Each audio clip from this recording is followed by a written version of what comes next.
Monsieur Serge Kiboué, merci de nous accorder cette interview. Aujourd'hui, ça se parle partout en République démocratique du Congo, les résolutions de la table ronde interprovinciale Grand Kasaï-Grand Katanga. L'une des recommandations, mettre en place la feuille de route avant toute circulation d'une province à une autre. Est-ce que cela vient résoudre le problème? La mesure dont vous venez d'évoquer, celle qui consiste à établir une feuille de route, tout simplement pour essayer de contrôler ou de limiter les déplacements massifs des populations qui peuvent venir du Grand Kasaï vers le Grand Katanga. Je crois que c'est une mesure qui peut vraiment, dans un certain sens, essayer de contrôler le flux migratoire, donc à partir des provinces de départ jusqu'à l'entrée donc dans le Katanga. Cette mesure a été déjà appliquée en République démocratique du Congo ou expérimentée. En quoi consiste sa faiblesse? Cette mesure, c'est une mesure qui a été utilisée avant chez nous et c'est une mesure qui s'applique partout, dans tous les pays qui se respectent.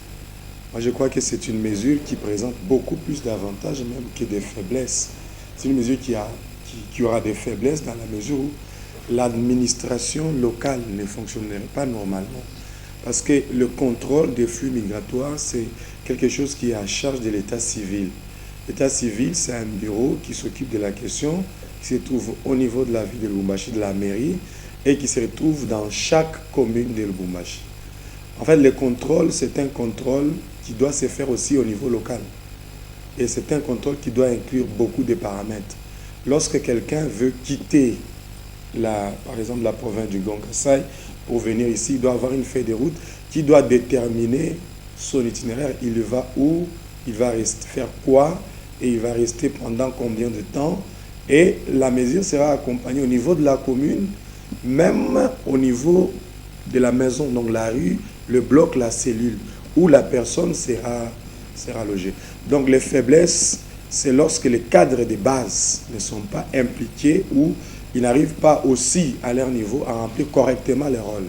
Il suffit tout simplement de traverser la frontière pour arriver en Zambie pour voir que les flux migratoires est géré normalement. C'est la première personne qui vous voit venir, qui vous pose la question et aussitôt, les autorités locales débarquent. On doit vérifier, vous êtes venu d'où, vous êtes venu faire quoi, vous êtes venu pour combien de temps, vous êtes logé chez qui. C'est en quelque sorte le contrôle de cette façon-là qui va engager la feuille de route.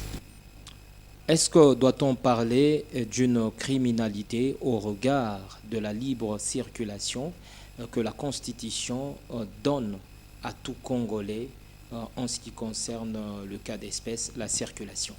La loi donne l'accès à la circulation de tout Congolais sur l'étendue du territoire national, mais dans le respect de toutes les lois du pays, bien entendu.